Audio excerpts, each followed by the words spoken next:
Hello, everyone, and welcome to the Asher Marketing Podcast. I'm Anthony Giuliano, and our guest this week is Rick Farrant. Hi, Rick. How you doing? I'm good. How are you? Haven't seen you in a while. It's good to see you. I haven't seen you in a while, and you have the distinction. Okay, so that we've had people on the podcast that I've known for a long time, but I think you have the distinction of being the person I've known from the most different angles, because I think we first met when you were at the Journal-Gazette. You first met at the Journal-Gazette, then worked at United Way. And yes, and in addition to that, Northeast Indiana Works. In addition to that, Business Weekly. Right, and we also worked with Asher on some projects. Correct. For a time. So we have known each other, if I go back, probably, we're almost looking at 20 years. Yeah. And the Journal-Gazette. And I should say, for the purposes of this, you were also on my marketing committee at United Way. That's true. I even forgot about that. But I didn't know you well when you were at the Journal-Gazette, but I was intimidated by you because I was writing as a freelancer for what was then the Next Page, which was like the Gen X. Like, we need to get these kids to read newspapers, so they're going to give them a page on the back of the living section. Yeah. And I was like, ooh, Rick's a real journalist. I have to be careful when I'm around him. And I only knew you just in passing then, but we really got to know each other through United. Did United Way come before Business Weekly? Yes, it did. Okay. So United Way, you were there as Director of Communications. I was on the marketing committee. Yeah, I was Director of Marketing. And actually, I think you were the chair of the marketing committee at one point. Okay. You don't remember that? I don't. You were a very important part of the marketing committee. Of course. Yes. Of course. As many of our listeners would attest, I'm just extremely important. Oh, my God. Here we go. So let's talk about, you have a really interesting career path. And here's something I learned today. So my very rigorous research for these podcasts consists of spending about 30 seconds on people's LinkedIn profiles. And I didn't know you went to school in Montana. I did. I went to school at Montana State University. Did you grow up in Montana? No, I did not. I grew up in New York. So how did you end up at Montana? So I actually graduated from high school at the age of 17. Okay. And I grew up in a very affluent area. Mm-hmm. Well, first, the first 10 years was in New York City. That was a little different, obviously. But moved up to Westchester County. Mm-hmm. I did not feel comfortable in that environment. But the kids that I went to school with were very entitled. Mm-hmm. I actually felt poor. I felt like our family was poor. In relation to most of the other people there, we were, but in relation to the rest of the world, we were not. Yeah. There were, this was about 50 miles north of New York City, and this is a place where hordes of movie stars, authors, Broadway producers, you name it, lived. And so I went. This is where they went to get out of the city. Right. Yeah. And I went to school with their kids. Mm-hmm. Susan Day was in my homeroom. Susan Day of the Partridge Family. Which is going to be a reference lost on everyone but you and me. But yes. Well, that's probably because I'm dating myself now. Yes. But some people know who she was. She was also on LA Law. Yeah. But, Christopher Reeves, who played Superman, lived 3/4 of a mile down the road from my house. I went to school with Howard Cosell's daughter. Really? All the way from elementary school. Okay. So you get kind of the environment. And I thought that the whole world was like that. Sure. Obviously, I would. But I wanted to get out of there. Yeah. And I had no particular career path in mind. Mm-hmm. So I just started writing to colleges almost as far away as I could think of. Sure. And I got a brochure from Montana State University, which is situated along the Rocky Mountains. Okay. And I saw the snow-capped mountains. Mm-hmm. I just got this sense of, I'll go there. Yeah. Had no idea what I was going to study. Yeah. So I was about 2,200 miles from New York. Wow. Okay. It was a great culture shock. Yeah, sure. There were two major universities in Montana then. One was University of Montana in Missoula, and then there was Montana State University in Bozeman. Okay. Missoula was the sort of liberal Yeah. college that you might associate with someone who gets into some kind of creative endeavor. Yeah. And Montana State was the agricultural school. Okay. All right. So you had literally no idea what you wanted to study? I had no idea. I was a general studies student in my freshman year. Yeah. Then I majored in theater arts with a minor in English. Okay. Because I thought I was going to be a movie star. Mm-hmm. And I acted in a lot of plays. I've actually periodically acted over the years. Mm-hmm. I enjoyed I was still trying to figure out who I was. So in acting, you can play lots of roles. Sure. And so it gave me that opportunity to do that. Yeah. Long about my junior year, I realized that I was neither handsome enough nor talented enough to make it in the acting business. And one day I walked into the student union building and realized that I had never really paid much attention to the student newspaper. Mm-hmm. So I walked into the newspaper office and the editor came out to greet me and said, "Can I help you?" And I said, "Well, I've been here for 3 years and I'm kind of like moseying around, checking things out." And he says, "Well, we have an opening for a sports editor and it pays $80 a quarter." I said, "I've never done this before." But I thought about the $80 a quarter. Yeah. Yeah, I took the job. And it was worth figuring out. Yeah. Yeah, I took the job. Yeah. And that was the beginning of, a 35, 38 year journalism career in newspapers and magazines. That college had exactly one news writing course. Huh. I got an A. Within 3 weeks of taking that job with the school newspaper, I marched downtown to the local paper, Bozeman Daily Chronicle, a little 8,000 daily, pretty full of myself and thinking that I was really great, and walked in and told the managing editor, "You need to hire me." He did. And so in my senior year of college, I was a sports editor of the student newspaper, and I was working 20 hours a week at the local paper downtown for $1.60 an hour. Oh, wow. So was sports a particular interest, or that's just where you landed? I was very interested in sports, but I grew tired of it very quickly because of the sameness of it. Yeah, yeah. And I didn't, other than that college experience, I really didn't do sports writing ever again. Okay. So you finish school.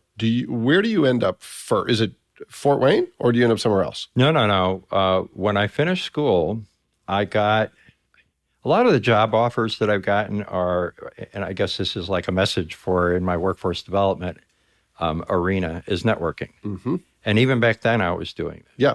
I was doing a story on Montana having its first public broadcasting station. Mm-hmm. I was at the house of a person who was trying to put this together, and he was meeting with the commissioner of higher education. Mm-hmm. And so I was sitting at the kitchen table doing this interview, but having this discussion. And I actually should add that right out of college, I did work for the Billings Gazette as a correspondent in Bozeman. That would be like my first job. But it was as a correspondent, so I wasn't really on staff. Mm-hmm. Anyway, I'm at the kitchen table with this guy that's trying to set up public broadcasting and the commissioner of higher education for the entire state. I left. I'm walking to the driveway to get into my car, and this man says, "Hey, you need to get Larry your resume." This is the commissioner of higher education. I'm 22 years old. I still don't know what I'm doing, right?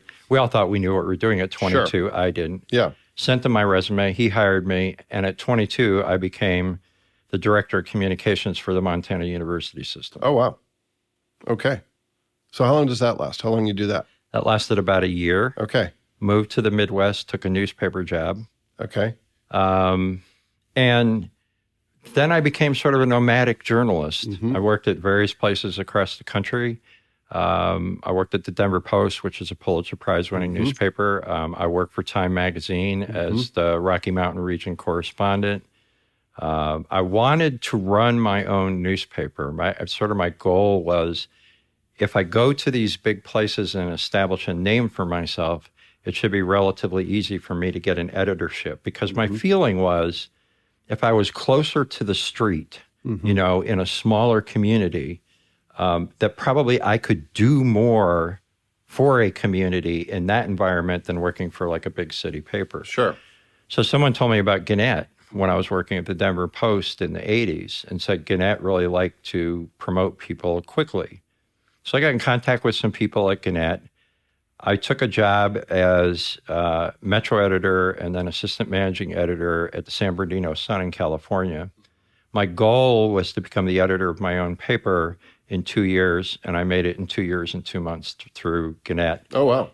Brought me back to the Midwest, and I was the managing editor for the Danville Commercial News in Danville, Illinois for about 4 years. Okay. So this is right after Watergate and all that stuff, correct? Well, Watergate was in the, I mean, it was in the early 70s, Yeah, right? yeah. Right. So were you influenced by that at all? Did it make it more interesting to you, or was that a factor at all? It might have been a factor. My father was a journalist. He was a big-time journalist for newspapers in New York, although I don't think that was a factor because we had a really poor relationship, the two of us. What I liked about journalism, and I suppose this is informative, is back then, and throughout my career, I adhered to all of the principles, the good principles of journalism that we should be adhering to today. The Walter Cronkite stuff. It was Walter Cronkite. It was balanced stories, looking at both sides, leave your bias at the door. Looking for the facts. Tell the story. Yeah. Stay out of the story. Don't stay out of the story. I lived that throughout my journalistic career. Yeah. And it's really troublesome to me to see how far south that has gone. Yeah. We still have some really excellent journalists who still abide by those rules, but not nearly enough of them. And we have so blurred the lines between what's opinion, what's entertainment, and what's fact. Yeah. I just had a very similar conversation at lunch about this very thing. So you end up at the Journal-Gazette. When and how? So I wound up at the Journal-Gazette because it was sort of a family thing. My wife at the time had family in this area. Yep. She did have family in where we were in Danville, but it was kind of a combination of family, and it was also a combination of, I think my time had run its string at the Commercial News. And so I did actually 2 interviews to get the job at the Journal-Gazette. And I was there for 9 years, maybe 9.5 years. And what were you covering when you were there? What was your So beat, I was if you will? I was an editor. I started as an editor. Yeah. So I think I went there as an assistant city editor, and then for a number of years I was the arts and entertainment editor, which I thoroughly enjoyed. Loved that. Now, you were before Sandy Thorne Clark took that job, correct? Was she? Well, she was the features editor. That's right. Okay. And so the arts and entertainment editor actually was under Sandy Thorne Clark. And wasn't Harriet Heithouse in that mix? She was in that mix too, as a writer. All right, because I was interviewed for and failed to get the job that Steve Penhollow ended up taking. And he was far better a writer than I ever have been, so that was a good choice by him. I'm really glad you said that because you were about to put me on a big spot here. Steve worked for me at the Journal-Gazette. Yeah. Absolutely a great creative mind. Yeah. And a talented writer and a terrific wordsmith. And we had a lot of fun working together. Yeah. Well, it was one of those things where I was surprised to even have been interviewed for the job, and I kept being surprised to be moved forward. And when they hired Steve and I read the first couple of things he wrote, I said, they absolutely made the right decision. You just told me something I didn't know. I didn't know you were up for that job. Yeah. It came out of that next column. Sandy took a liking to me, I think, because I was from Massachusetts, and she had like Kennedy stuff. Well, now hold on a second. Yes. Steve has ties to Massachusetts too, so I don't think you can hang your hat on the whole Massachusetts thing. But I think the whole reason the two of us were finalists is because we both had those ties. Steve just happened to be a better writer and better looking than I was. So. Oh boy, here we go. I hope Steve's listening to this. I didn't know that. Yeah, I didn't know that. And then, again. Knowing people, you get out there, and the United Way opportunity came to me in 2000, was it 2005? Yeah, so that's a pretty big shift. It's a big shift. I won't say that I wasn't actively looking, but I was actively thinking that I was growing tired of the news business. I felt like I had written and or covered pretty much any kind of story you could think of. On a big scale, on a small scale, and plus the adrenaline of the news business was starting to wear on me. Well, a daily deadline gets old really fast. Tough. Yeah. It's really tough. And how much did you foresee, maybe it's not at all, or maybe it's a lot, all the changes that were going to happen with the digital world and with the 24-hour news cycle and all that. I would like to say that I saw all of it. I didn't. However, Yeah. I'm one of these people. So there are people who think of innovative things and they go invent something and they make millions of dollars. I sometimes think of innovative things and don't do anything with it. And one of the things I thought about when I was in the news business, towards the end of where I left, was we would get the AP wire, the Associated Press wire. We would be able to see every single story that was filed in real time as it was being filed. So we had this huge digest of all these stories around the world. And in our idle moments, there weren't much. We might go to that string of stories and go, oh, isn't that interesting? So-and-so resigned, or this happened here and that happened there. And newspapers pay a lot of money for that service. Yeah. But what I thought was, wouldn't it be amazing if we could provide that service for readers who are stuck with a product that cannot be customized? And actually, we're there now. Yeah. Yeah. I just did not do anything with that that thought. Yeah. Well, and there's some downside to us being there because you can choose what sources you learn from, and not all of those sources there are all kinds of problems with that. But that is one of the problems with printed newspapers. You can't say Anthony over on whatever street it's on wants to have nothing but sports on page one, and Rick on the next block wants to have nothing on there but, arts and entertainment. Yeah. It's not doable. Yeah.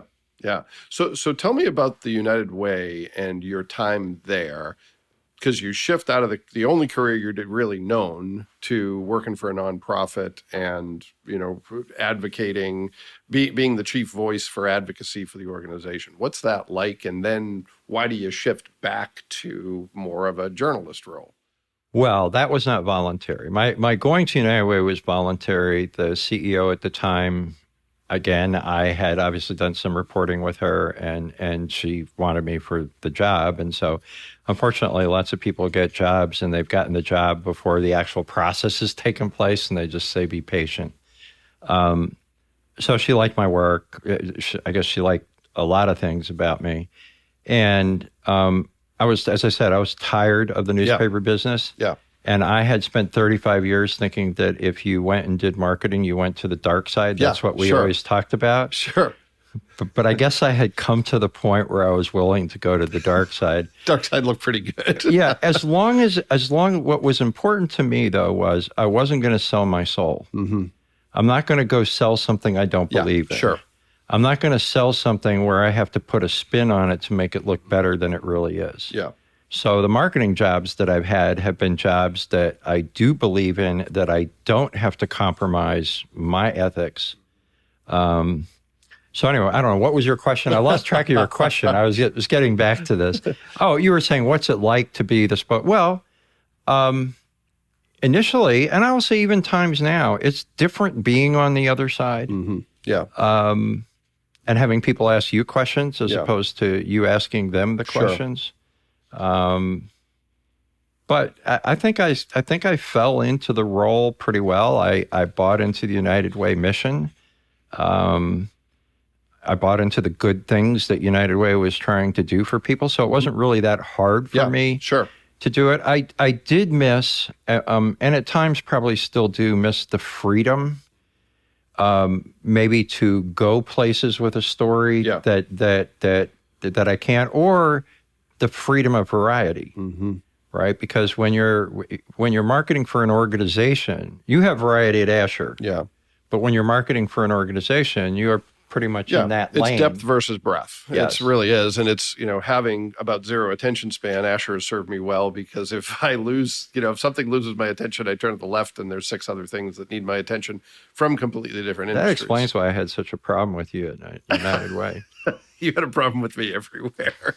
So then you go to Business Weekly, which at the time is kind of a startup publication. So they downsized, is what happened to my job at United Way. That's when we went through the recession, remember, in 2008. Yep. So fewer funds coming in. So it became the position, I don't really remember, either essentially eliminated or part-time or something like that. But but that was the end of the rope.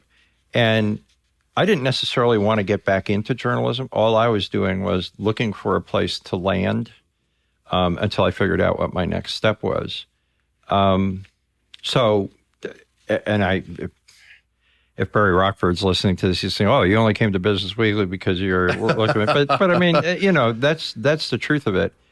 And it turned out to be a good little 3-year transitional thing for me. Yeah. I was treated very well. I was given extraordinary freedoms and extraordinary trust. And so I was able to do a lot of the stories that I really wanted to do. Mm-hmm. Yeah. Well, and I have to thank you for giving me a opportunity, because you recommended me as a columnist for Business Weekly, which I still do to this day. Do you really? Yes. I think that was over 10 years ago. Yeah, and I still have not collected my finder's fee yet. So, well, I will give you a cut of what I make, which is not $0. A lot. Yeah, I know that's not going to be a lot. Yeah. So you're doing business stories for Business Weekly, and you do that for about 3 years. And I remember you said to me once, you said, "I like what I do a lot, but I'm thinking about wanting to, instead of reporting on what's happening, being part of what's happening," or Correct. something along those lines. Well, that was part of the United Way thing, too. Mm-hmm. I mean, so all the way back in 2005, I was starting to think, I'm tired of being an observer. Mm-hmm. I see people doing good things out in the community for people, and all I'm doing is the observer, and I'm just writing about it. Mm-hmm. So between the period of then and when I took my current job, that was still a recurring thought in my head that I really wanted to be more involved in the community. Yeah. And so if that required a little more bias on my part, if you want to say that, where I'm actually supporting an organization. You got to advocate for the organization. And advocate, well, then that's perfectly fine. I mean, I'm still like that. I mean, I'm on the Easter Seals Art Board because I really believe in providing opportunities for,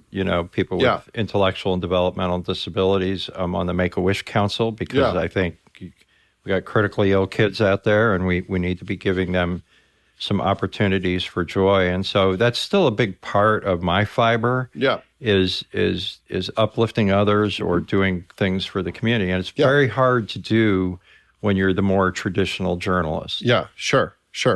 So, and I always saw that you brought that journalistic interest in the truth to all the roles you played. I remember once you called me, and I can't remember if when it was you're at Business Weekly or Northeast Indiana Works, and I'm like, Rick and I have always been friendly.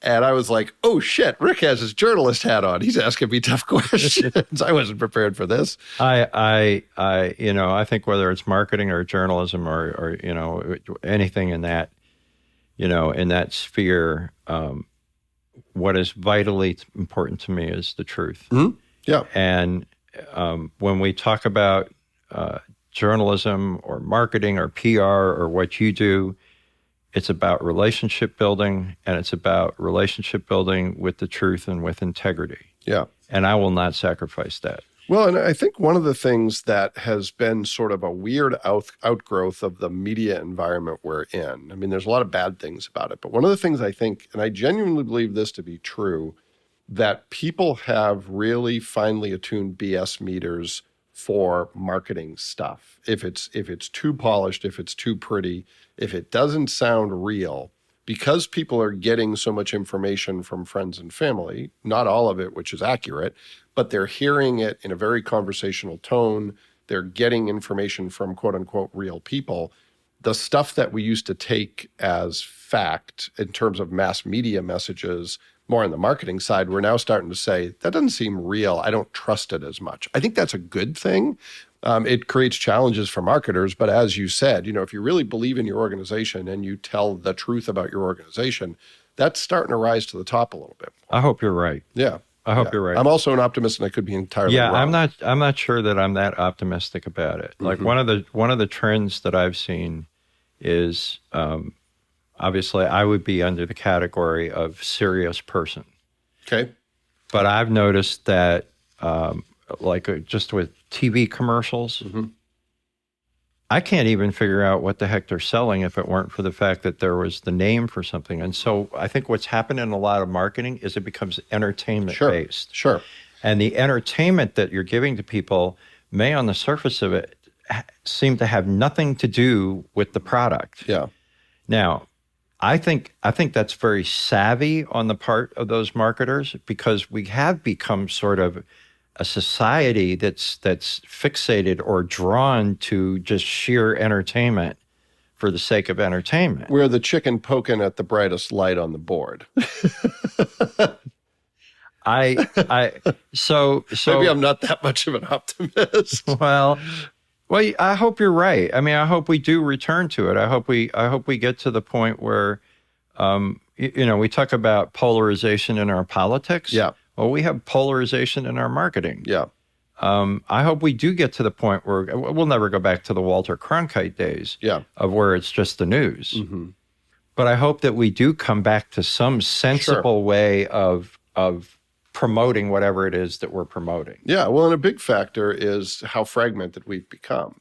Because there's so much choice out there, if you're between the ages of 15 and 18, you're consuming entirely different stuff than someone my age is going to see, and you can't speak the same language. That is correct. Yeah.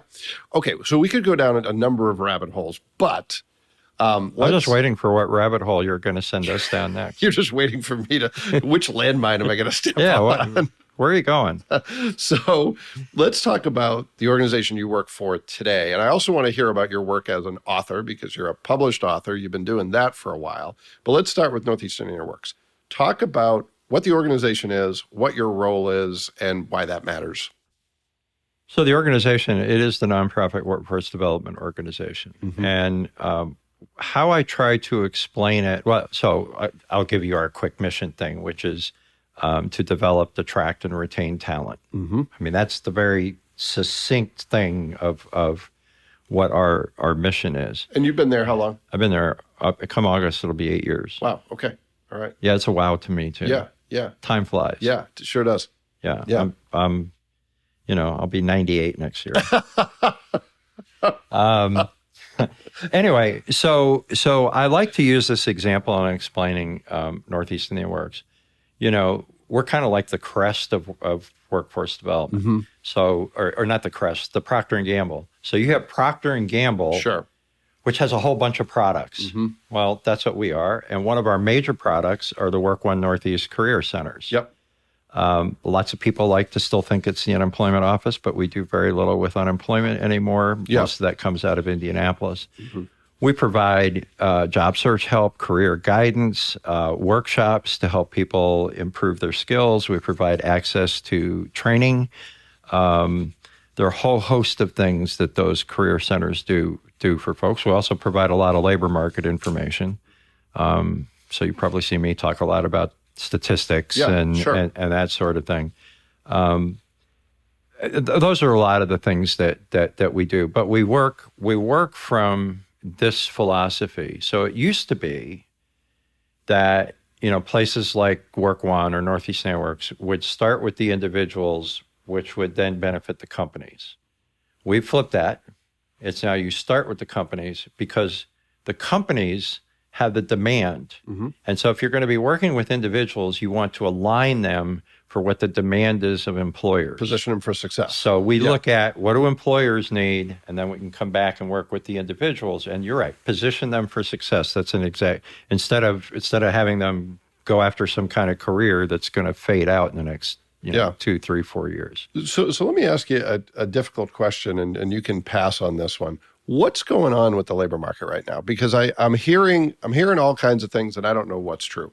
We're back to sub 4% unemployment is the number I hear. I don't know if that's... Oh, it depends on what county it is, but yes, we're somewhere down around 4% or less. Yes, and I hear all this anecdotal stuff, and I hear it from people who are in a position to know. I can't find qualified workers. Correct. Yet we're coming out of a pandemic where the economy seemed really soft and people were, and I'm hearing there's pent-up demand and it's going to be glorious days ahead from an economic standpoint. And I'm hearing what's really going on. I'm absolutely not going to punt on this. Okay. You don't have to worry about All right. I didn't think you would, but... So we had a low unemployment rate before the pandemic. Yeah. There was somewhere, I think, in the region about 3.1%. Pretty much statistical zero in terms of unemployment. Well, we're yeah. So then and now we're basically at what economists will say is full employment. Mm-hmm. We also had a worker shortage. We have a worker shortage now. The worker shortage now quite possibly could be more acute. And here's why, because some things happened during the pandemic where people left the labor force. And while we don't have all the data yet, I am more than happy to speculate on what happened and what's going on. So a lot of people talk about, well, the reason why the people left the labor force is because they're riding on the stimulus payments and they're riding on the expanded unemployment. And, the implication is what a bunch of lazy people, and they're just sitting out there just getting, government relief. Yeah. Well, it's possible. It's not possible. There is some of that. But I don't think that's the major reason. And the major reasons, I think, are, one, retirements. So we had a retirement issue. I like to call it a silver tsunami. Mm-hmm. Is that your own phrase? Well, I feel like it is, but now it's all over the map. And it's like one of those things, Anthony, where if you could invent a phrase, see how long it takes to come back around. So I don't know, but everybody uses it. But anyway, 1 in 4 workers in Northeast Indiana is at or near retirement age. And that percentage continues to grow. I believe that during the pandemic, we had a lot of people who were at or near retirement age who were sitting there thinking, do I have enough money? Can I make it go? And just kind of like just pulled the door shut and said, no, I'm gonna retire now and stay safe at the same time. And we do have a lot of employers telling us that most of the attrition they've had during the pandemic was through retirements. Okay. So that seems to be a pretty solid reason. Yep. I think another reason is this whole childcare thing where, the school schedules were all screwed up or people couldn't find childcare.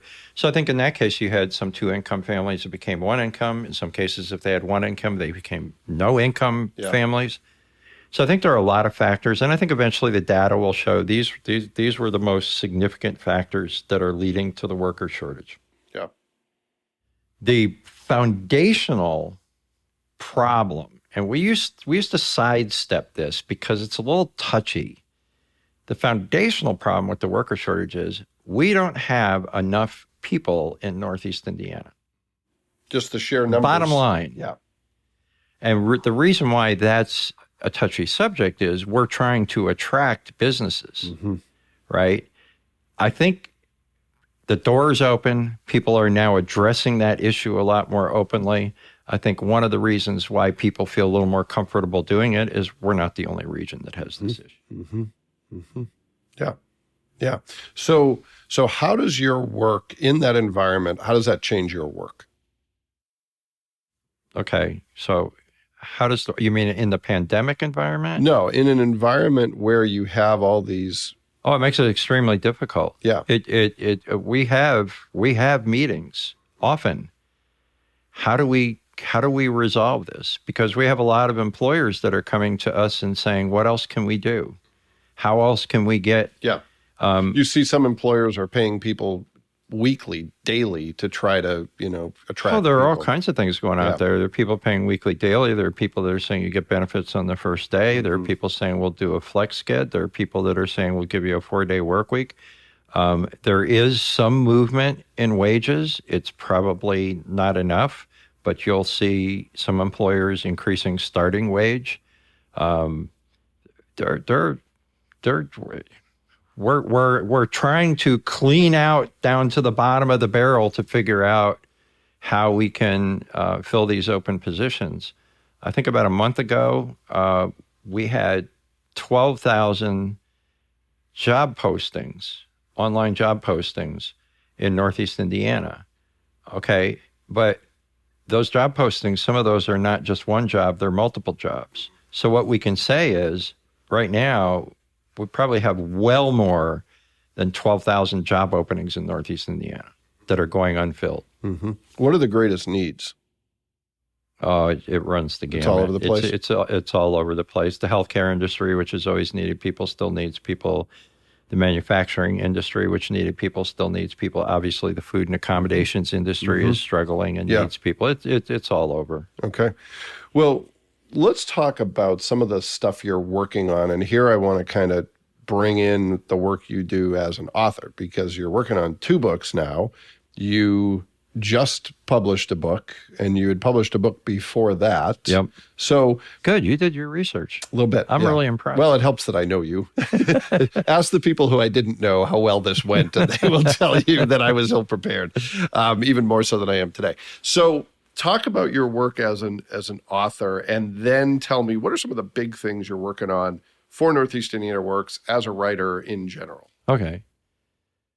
So as an author, yes, I had a book published back around 2003 about an Amish woman who left the fold to join the English, which is everybody who is an Amish.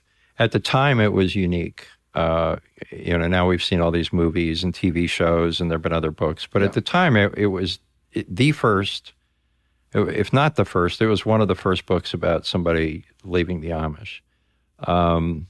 And it got a lot of attention. It got a lot of sales. It got a lot of criticism. Criticism, why? Well, some people thought it was poorly written. Kind of hard when you have, and these are like Amazon reviews. It's kind of hard when you have somebody who says, "Oh, really well-written book," and someone says it was poorly written. I think part of the issue was that I think people who were supporters of the Amish had to find some way to. That you were talking about. Yeah, it was blackballed in the Amish community. Yeah, and yet we would get calls, and this is while I was working at the Journal-Gazette. When I say we, it was me, and it was also the woman who was the subject of it. We would get calls out of the blue from Amish people saying, "I looked at your book. Tell me how I can leave." Yeah. As if we were experts on how you go about leaving the Amish. Yeah. So it scared some people. I think for people who it was not intended to bash the Amish. It was intended to tell a story about the difficulties. It was one woman's story about the difficulties growing up Amish, and also how to understand the world outside of the Amish. And it really was about her spiritual journey. There were a lot of other things I could have delved into other than the spiritual journey, and I chose not to. You needed to focus the book on its intended subject matter. Right. So I'm sure the Amish did not, many people in the Amish did not appreciate the book.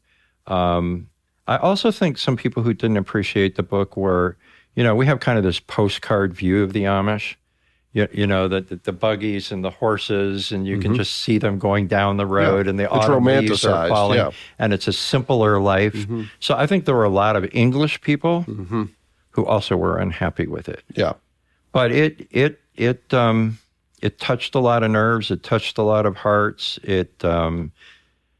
Ruth Irene, who was the subject of the book, sort of for a while there became like the expert on the Amish. And so if there was some kind of Amish, elsewhere in the country, networks would call her, fly her out to places to talk about the Amish. Yeah. Just as sort of that focal point. She knows what Amish communities are like. So there was that book, and that was published by Harper. And the name of the book is? The name of the book is, it's a long title, Crossing Over: One Woman's Escape from Amish Life.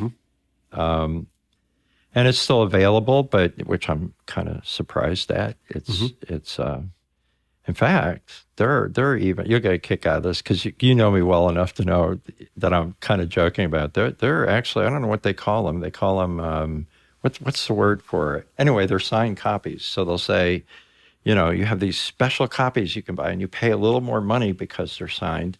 And I tell people that I don't think my signature is worth even a penny, but okay. It actually may detract from the value of the book. Yeah, it might detract from the value of the book. That's correct. And then I had this long hiatus from writing books. Books are very hard to write.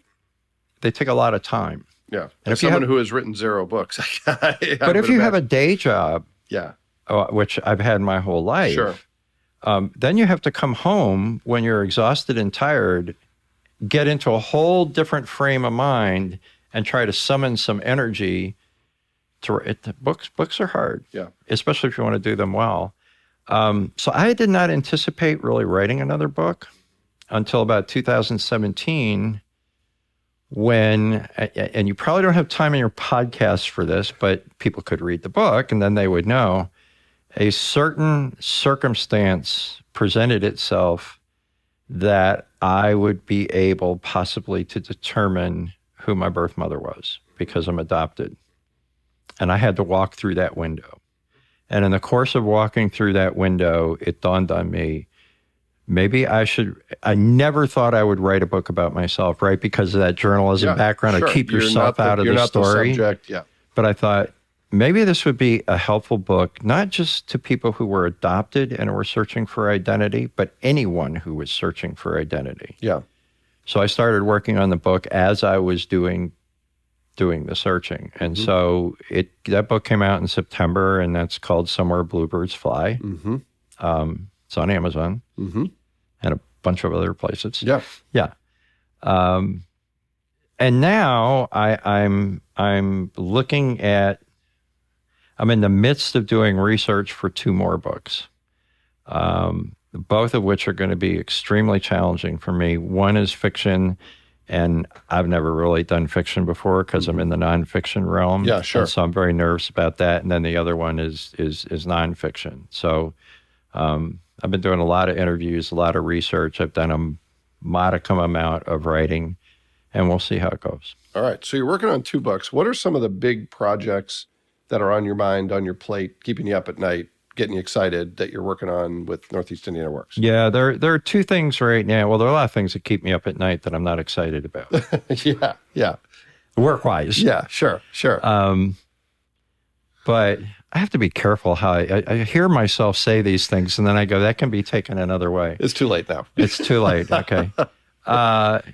So there are 2 things that I'm pretty fascinated, interested in. One is, we hadn't gotten into, and I'll just say it really quick. My job is your traditional kind of marketing, outreach, internal, external communications. But I'm also involved in strategic planning for the organization. And one of the things I've been involved in for the last couple of years, and it actually looks like it's going to take shape into something, is something called Asset-Based Community Development. Okay. It's a pilot project in Noble County. People who are listening to this podcast, or you can look up Asset-Based Community Development, probably have a more thorough idea of what it is. But essentially what it does is it is a neighborhood or a community developing itself through its assets, as opposed to seeking others to help the community develop. And one of the things that struck me in my work, there are a number of organizations that are involved in this in Noble County. I've been at the table since the beginning. It really looks like it's going to turn into a 501c3 and really kind of take off. And I think it will be a good model for other areas of the region. It occurs to me that one of the things that we do in society in general is we re-victimize people. And here's how we re-victimize them. We say, okay, come in, tell us how poor you are, how much money you don't make, how many kids you can't feed. I could go on and on. Sure. And if you hit all of these metrics, we'll give you something. Asset-based community is about, okay, tell us what you can do, right? Are you a good cook? If you're a good cook, maybe you can start a business. Maybe you can start a catering business. Yeah. So it completely flips the model upside down. Yeah. So it sounds Pollyannish, but there are examples throughout the country, including one in Indianapolis that we went down and visited. It works. Yeah. You just have to have the commitment to do it. Sure. And you have to have collaboration in that community. Yeah. Right. Yeah. And you have to identify the people that are going to lead the charge. Because ultimately, even if, a quasi organization like the one I'm involved in Noble County starts it, eventually you want the neighborhood leading it. Yeah, sure. Not some outside organization. Sure. And then the other thing I'm working on, which is pretty traditional, more in line with some of the standard work that I do, is I'm working on putting together a proposal to do a region-wide manufacturing campaign, manufacturing awareness campaign that would also have an experiential element to it, as in it's not just, utilizing your traditional social media, kind of outlets, but also hands-on experience and possible follow-up. I'm still kind of working on that. So oftentimes what we do with marketing campaigns is they kind of disappear, right? And you put the big stuff out there, and even if you had experiential stuff, you put it out there, and then one day there's nothing left for the people, right? And what I want to do is find a way for it to continue. So is this targeting high school students? Is it targeting career changers? It's going to be targeting middle school students. Okay. All right. So I've done a lot of talking. I've talked to a lot of people on the phone and everything, and it just seems that the wheelhouse for getting, once kids get into high school and they have all of those requirements, and the kids are put into niches and everything, they're kind of moving on a career path that it's hard to get out of. Mm-hmm. So I'm looking at middle school students before they have to make those decisions in high school. Yeah. Okay. All right. Well, let's do a couple quick hit questions. What's your best career advice? You've had different careers. You've had, a path that changed and then changed back. If somebody were to ask you, what's the key to career success, fulfillment in your career, what would you say? It's what I said before, honesty and integrity. Mm-hmm. I'm not going to say that there are people who have had really good career success without being honest. Plenty. If you want to live that way, if you can live with yourself being dishonest, go ahead. I can't. I also think that eventually it catches up with you, right? And so in relationships that you build, whether, I'll use the media as an example. I would like to believe they think this way, but if they do, it's the truth, that when they come to me and I am talking to them, I'm giving them the truth. Mm-hmm. Yeah. So I would hope that more people than not would take the honest route. Okay. What about your organization? If somebody said, what's Northeast Indiana Works? If you had to sum it up, how would you sum it up? Well, I would say we help people plan careers and get jobs, and we help employers fill jobs with skilled people. Okay. All right. Very succinctly said. I kind of pulled that out of my hat. I mean, we've talked about it, but it was like if I had to do it in that, it's really fun to ask you difficult questions for a change. So this is good. Okay. Yeah. Keep going, Anthony. Okay. Last one. What did you learn out of the pandemic that maybe surprised you, will stick with you? Something that you didn't know already that hit you since March of 2020 that you think is worth sharing? Yeah, and I've had a lot of discussions about this. I don't have answers and necessarily prognostications, but so a lot of us, those that could, worked virtually. There are obviously occupations where you can't do that, mm-hmm. but you could work virtually and I could work virtually. Yep.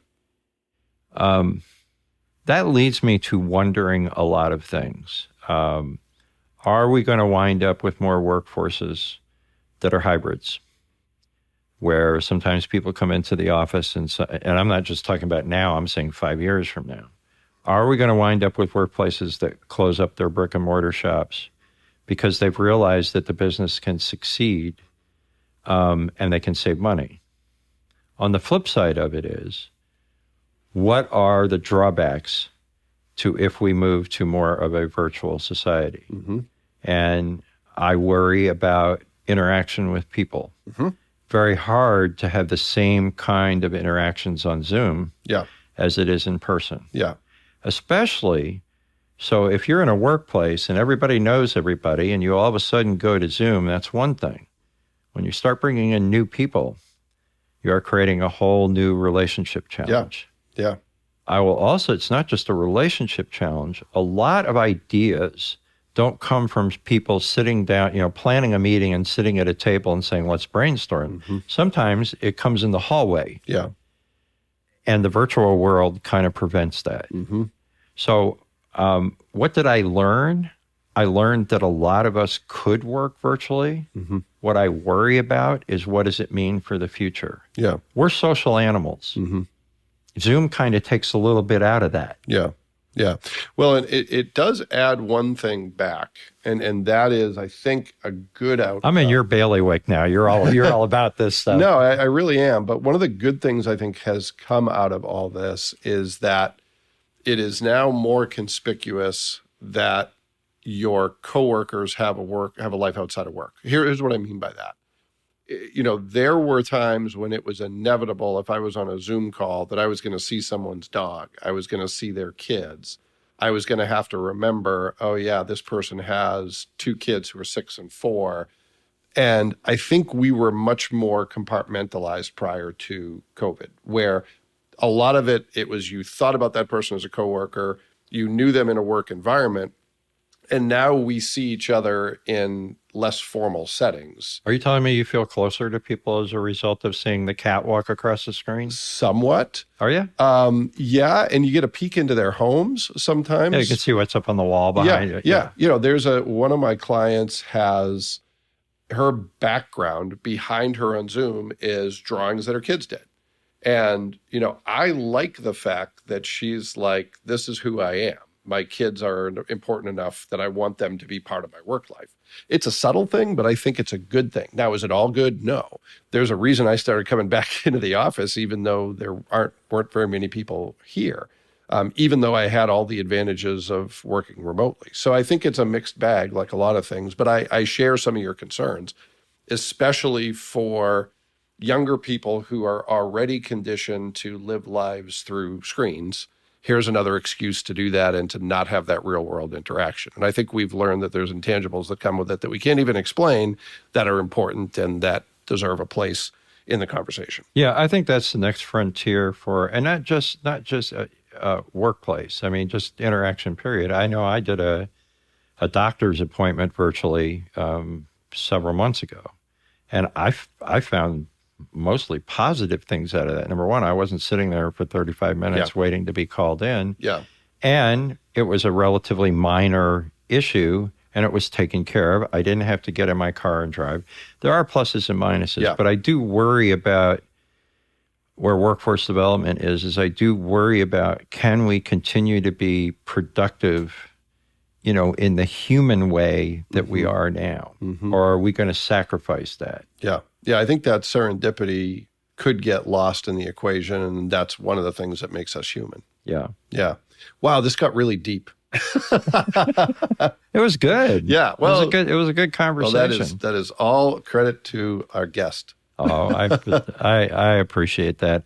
I don't envy people that go into marketing. I don't know if this is a parting comment, but you pointed out earlier in this session, and I agree with it entirely, the amount of messages that are out there and the amount of platforms that those messages are delivered on makes it extraordinarily challenging.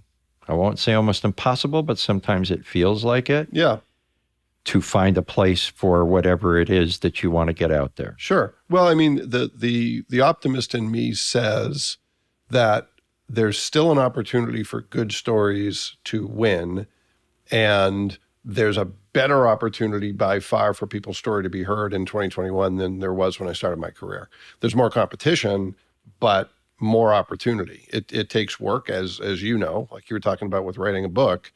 But now people can tell whatever story they want from wherever they are at any time. That means we get some not so great stories out there, but it also means the really good ones have a chance to be heard. I think that's good. Yeah.